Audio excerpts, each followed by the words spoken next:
This time on The Real Generation Gap. Why do you think it's tied to conspiracy theories? Why do you think it's like such a... Because a vast amount of the population, this is too much for them to handle. A lot of people would possibly be offended by this movie. Boy, what weak, sad, sorry people they must be. I think in the movie you didn't get any like racist tones at all. I felt racist.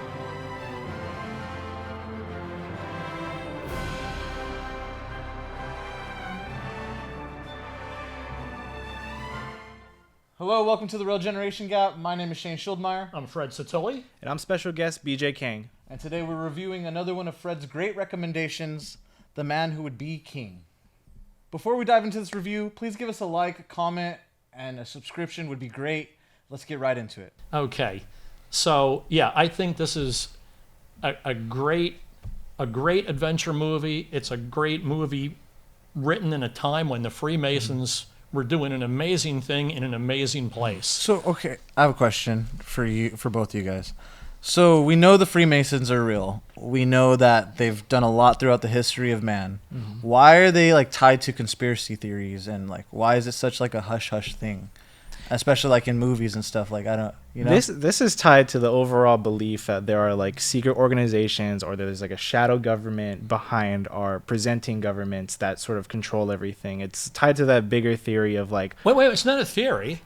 Don't say it that way. Yeah, that's what I'm saying. If we accept that it's happened in history, Yeah. why is it a theory? Why is it tied to conspiracy? Yeah, there's no conspiracy theory here. These organizations, Islam is real. Mm-hmm. The Jews are real. The Masons are real. Skull and Bones is real. Mm-hmm. These things are all real, right? Mm-hmm. And these things, you know, international banking interests, they control governments worldwide. Yeah, so it's in this movie. It was in Killers of the Flower Moon. Right. So why is it tied to conspiracy theories? Why do you think, Fred? Why do you think it's tied to conspiracy theories? Why do you think it's like such a... Because a vast amount of the population, this is too much for them to handle. They want to think that, you know, all priests are trustworthy, all police are trustworthy. If they pay their college loans, they'll get a better job. There are That's people not that true. just want to march through. That's definitely not true. Yeah. Here's the generation gap, you know. You know, they had one of those guys, I think it was the Gurkha, you know. Yeah. Had he managed to stay alive today, his college loan would almost be paid off. Yeah. Yeah. People, the people who are in power right now, they don't want to admit that there's other powerful organizations. So they're not real. They're not real. They're not real. This isn't real. That's not real. But those things, the Ku Klux Klan was real. That was a nation. Mm-hmm. That was a vast amount of lunatic people who had an idea that they wanted to perpetuate, and until they were pretty much crushed now. Yeah, but is that what Sean Connery's character is really doing here? It seems like in the movie he's just a con man. He sort of becomes deluded by illusions of grandeur, just sort of gets swept away. It doesn't necessarily seem he's promoting any sort of idea. He's just a con man who finds himself in the spoil of riches. He's not a Mason. Rudyard Kipling was the Mason. He and Caine and Connery were just two mercenaries. They were just adventurers. But what happened to him was he made a contract, and they were doing the contract. They intended to go there, gain power, rob the treasury, and run. Mm-hmm. But he got seduced. He was seduced. He said in the movie, we could take this money, go back to England, and be millionaires, but if we go back as a king, we'll be on the same par as the Queen. Mm-hmm. And the seduction of that was too much for him. You know what Oscar Wilde said, right? I can resist anything but temptation. Let's move on. Let's talk a little bit more about the casting. So I've always known Sean Connery. My dad was always talking about Sean Connery, always doing the accent when I grew up. Michael Caine, I always known Michael Caine, but I've actually only seen both these gentlemen in like 2 movies. Sean Connery in Indiana Jones and League of Extraordinary Gentlemen, which is one of my favorite movies. That's super underrated. Phenomenal movie. You like that movie? Yeah, everybody does. I love that movie. Yeah. And then Michael Caine, I've actually only seen him in Batman that I can think of. So it was really cool to see them, in their younger days. It's so good I'm bringing this to you. This is to cool. Everybody out there, please watch these movies. They're masterpieces. I don't bring them to you because I like them. I bring them to you because they're great. Anyway, I'm sorry. So it was really cool to see them in their younger acting, And yeah. I thought they were both great in these roles. Now, this guy here, Karum Ben, I can't even pronounce it. This guy was 100 years old when they made this movie. Really? And he was a night watchman at a vineyard. Really? And they took him and they said, look, you're really a cool guy. He was just there, right? They filmed this in Morocco. This was in Morocco where he was, right? They weren't really in the Khyber Pass.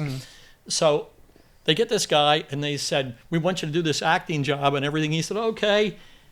And every day they were looking at him, they're going, this guy is exhausted. He's fallen asleep on his feet. He was continuing to be the night watchman. That's crazy. So he was on the set all day, and then he was watching the vineyard all night. After a while, they said, look, you can stop watching the vineyard. We're putting you in a movie. But, that's amazing that they found that guy. Another thing is that the actor for Utah, he was actually like a prominent actor during that time in Indian television and Indian film. And the other thing that's really cool is that the actress for Roxanne, that's Michael Caine's wife. In real life. Yeah. Oh, really? Yeah. They convinced her. They convinced her to take over the role because they were looking. The story goes, Michael Caine and the director were having dinner, and Shakira Caine was there, and there originally was another actress, and they wanted to go with someone who looked more alike the region. Yes, of course, yeah. Yeah, and they sort of just convinced was it Shakira Caine to just take the role of Michael and John Huston. That was one of her few acting jobs, and I thought she did a decent job. And a few weeks ago when we did this, you asked me if women my age were attractive to me. Look at that beautiful woman. Look at her. Look at her. I like her better there than there. Yeah. I mean, at my age, I'm like, wow, what an exotic knockout, right? Now, here's something you're pretty good at all this stuff. I don't know if you realize this. Sean Connery met his wife in Morocco during the film of this, and he was married to her his whole life till he died. Yeah, so that was an interesting thing. Those young men, he went to Morocco. She was a French painter. Morocco was a French colony. It definitely makes a lot of sense then, because in later interviews, Michael Caine and Sean Connery both say that this was one of the funnest films that they ever worked on. They said out of all the films that they'd ever done, this was their favorite. And John Huston also. Really? The director, yeah. But anyway, the interesting things about those women. The other woman who is interesting of note in this movie is Edith Head. And Edith Head did the costumes. Now, did you look at how many costumes were in that movie? There were so very many. large cast. And look at the costumes. Look at one of my favorite scenes of the movie is when they're leading their like war procession. Like all the tribes that they've conquered, they're leading them on to the next city. And it's this huge grand shot, this huge sort of pan out shot. And they're all wearing like these colorful, vibrant, different like outfits and stuff like that. And all their tribal colors. Yeah. Right? It's whatever dye they can make with the elements around them. Yeah. And the costume design was pretty accurate. They're all wearing sandals and, Edith Head was nominated, I believe, 30 times and won 8 Oscars. So as a costume, I actually recognized her name in the credits at the end and went, wow, no one. Then immediately you think of it, right? Mm-hmm. Like you watch the movie and you don't think about the editing so much. Then you see who the editor is and oh my God. Now, in addition to the costumes, the music. The Minstrel Boy, when I was a child, we learned these songs, right? Yeah, I have no idea what you're talking about. Yeah, it's a very sad song. A boy who should not be going to war. He's conscripted to go to war, and he has to put on his father's sword. It's a marching song? What's that? Is it a marching song? No, it's a dirge. It's just a sad dirge. song. Okay. It's not a martial music. Okay. It's not military music. Mm-hmm. But the first verse, I'll just read it. Okay. The minstrel boy, right? He's a singer. He's a minstrel, right? The minstrel boy to the war has gone. In the ranks of death you'll find him.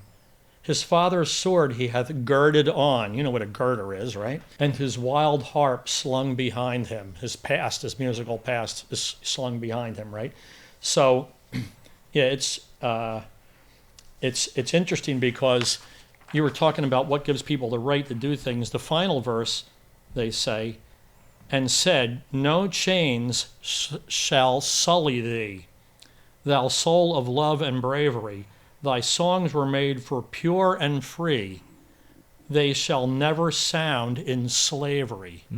So slavery was a big issue at that time. And the British, one of the reasons that they were elite was because they didn't have slavery. They were one of the first countries to not have that. They outlawed that, That's right? true.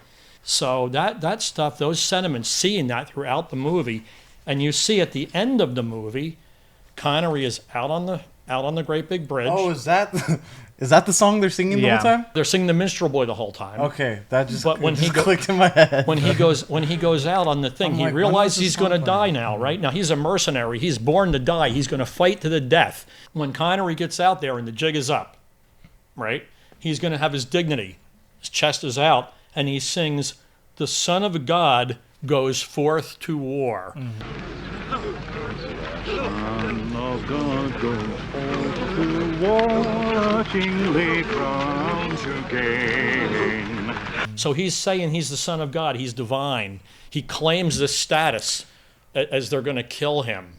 That's pretty good. That's a pretty funny allusion to earlier in the film. At first, he sings it following, he's blind, he's donkeying. It's just a song to him, but he stands there at the face of death triumphantly, and he says, "The Son of God goes to war." And it's no longer, because I'm guessing that's based off of like the Christian ideas, right? Yeah. But the next time he sings that, he's not talking about Christ. He's talking about himself. He's fully immersed into his role as the son of a Sikander. That's why we have you here. Yeah. That's a really cool comment. Yeah. Yeah. Now, just a side note on the Gurkhas, incredible fighters. Real martial art, practically wizards, super tough, fight to the death, totally dedicated, totally loyal, like a samurai, but way different. Mm-hmm.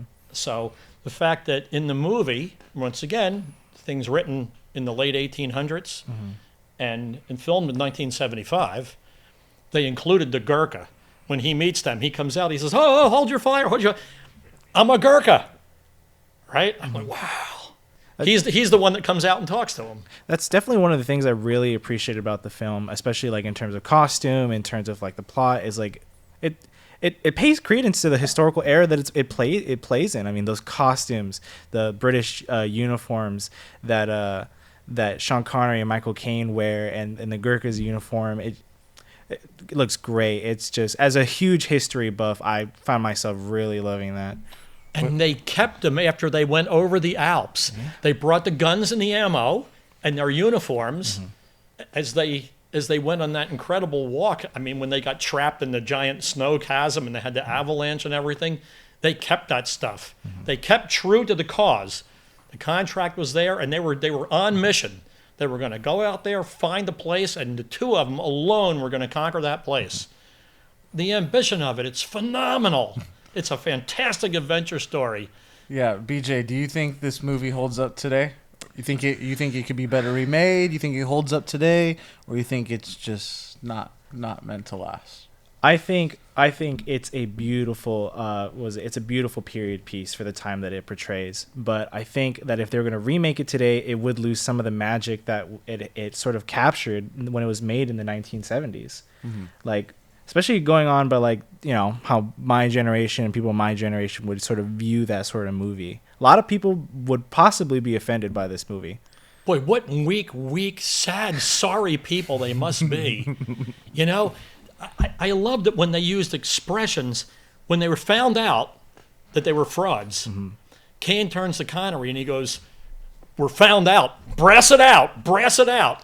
Right? So that's bold as brass. Mm-hmm. They're going to put their chin up, their chest out, and walk through that crowd like they have every right to do that, and they're in the right. That they're faking them. They're head faking them. But the high priest is not having it, and he commands a whole bunch of them to chase him. Yeah. But that's the first thing they try. He says, "Brass it out." All right? Mm-hmm. Bold as brass. They're gonna walk out of there with their head held high. The amount of dignity in this movie is fantastic. I think people that offended are undignified. I mean, you're right. I mean, the term "brass it out," that's a very like machismo thing, definitely say from that era. You don't really find that kind of expression or even maybe that sort of demeanor today. Like if a movie like this was to be remade today, it would lose that magic. It would sort of lose that sort of historical context that sometimes just needs to be preserved the way it is. I couldn't agree more. I think you're spot on with that. Spot on with that. Now to be like, "Call my lawyer," So yeah. So I don't have too much more to say about it. If you have a final opinion or whatever. Or no. So I'm gonna be I'm guessing Fred gives us a 10. You know something? Yeah, definitely. It's another flawless movie. There's not a thing wrong. Yeah. There's not a miscast person. There's not a cheap line in it or bad writing or anything. Great. I think it's interesting you call it an adventure story. I kind of see it as a bromance. You know, these two guys go into an adventure together. They build their bond. So, well, they kind of already have a bond, and they build on that bond. And there's no real love interest. Yeah, he has the wife, but there's no connection between them. There's no real, you know. Oh, the wife was only to create an heir because he thinks he's the king now. I think it's kind of more of a bromance he story got seduced. than anything. Connery got seduced. The two guys, they had that bond. Yeah. They had the contract. They had a witness-signed contract. At the end, when Connery broke the contract, that's when their strength, as the dynamic duo, that's when their strength faltered. That's true. Right? And he even asked for forgiveness. When they were surrounded by the guys and they're running out of ammo, he says, I want you to accept my apology for breaking the contract and you know, going off this thing. And he said, I can do that, and I do. I forgive you for this or whatever. Peachy, I'm heartily ashamed for getting you killed instead of going home rich like you deserve to, on account of me being so bleeding high and bloody mighty. Can you forgive me? That I can, and that I do, Danny. So at the end, when Michael Caine comes back and he's talking to the guy, like, and drops the head off. Spoiler, it's an old movie. Get over it. When that happens, how long has it been since? Years. It's been years trying to get back. Right, and he kept Connery's head with the crown on it because you saw how decayed and everything it was, right? But he wanted to show the witness that he had stayed faithful to the contract. Mm-hmm. It was a matter of pride. That's lame. And that's lame. Why would you go back? Why would you go life back? If you just survived. This is what I'm saying about the dignity of this thing. But you keep saying, I'm sorry to cut you off. You keep saying there's a lot of dignity. In the beginning of the movie, you didn't get any like racist tones at all. I felt racist. The way they looked at I'm assuming they were Indian in India or something. The way they talked to them and treated them and looked at them and the comments that they were saying in the beginning of the movie was pretty harsh to me. Totally, yeah, it was. This wasn't now. These guys were conquerors. They were mercenaries. They were killers. Yeah. So they had this feeling. They thought they were better than everybody. Do you think that's dignified to act that way? They went before the authority, right? They had a commanding officer that they marched into the office side by side in a military style, and he said, but you keep "It's saying, people like us who made this empire. Yeah. It's rascals and scallywags or whatever he said, like us." There is a specific line which I think raised my eyebrows the most, in which they're looking at some of the Kafiristan women, and Sean Connery is looking over at them, and he tells Michael Caine, he just goes, "Oh, I'm just looking," and then he says, "Boil them in hot water for a couple hours, and they'll be like chicken and ham. You wouldn't be able to tell them apart from Gafridi's girls or whatever." Sounds like right out of a rap song to me. Sounds right. You know, this is why, and this is part of like why I say some people might be offended. Like some people my age would be offended by it. My God. Yeah. I'm not necessarily offended by it, but I don't think it's full of dignity like you keep saying. It definitely also they have a level of dignity that you can't even understand. Yeah, I can't. No, you're right about that. Yeah, they do. They're. Yeah. No, overall, I did like this movie. I did like it. It was entertaining. I don't think the music was as great as you made it to be because I had never heard of any of that stuff. But I enjoyed it, and I'm gonna give it a 7. I appreciate that. Yeah, that's pretty good coming from you. How about you, BJ? I would give it an 8. I was also not super in love with the whole narrative structure of Michael Caine sort of narrating a past event that already happened. I thought the twist at the end was very cool. I wish I had me a bro who would carry around my skull after I died and told people I was a king. That would be amazing. Yeah, see, that's so lame. Like, dude, lame. That's so lame. Like, bro, you just survived. Go home. Like, what are you doing? Oh my go home. That's such a millennial. Go home. Take a shower. You know who like said he's all dirty. He's like Dorothy of the Wizard of Oz wanted to go home. That's the last person that wanted to go home, but right? Dude showed up all dirty. His eyes will be like, go to the doctor, go get something to eat, take a shower, then bring your head to the homie. Like, that makes it's corny. It's lame. No, that's like the first thing he did. But that's the dignity, right? He had to do it first thing when he got back. I gotta take the head. This is why millennials can't keep jobs. They don't have a follow through. They gotta follow. You gotta follow through. He did what he had to do to for his own dignity. Yeah. For his own dignity, He had to conclude that chapter of his life. And then he said to Rudyard Kipling, okay, I got to get going now. Yeah. I have business down south. That's all there is to tell. I'll be on my way now, sir. I've got urgent business in the south. I have to meet a man at Melbourne Junction. Anyways, I'm a 7 I'm an 8. He's an 8. and a 10. 10 here. That's been a review of The Man Who Would Be King. I'm Shane Schuldmeyer. Fred Satilli. BJ Kang. Thank you, BJ. Thanks, Coming BJ. on. Thanks for watching, guys. Thanks for watching The Real Generation Gap. Please, again, like, comment, subscribe. Leave us a comment. Let us know, was this movie a little racist?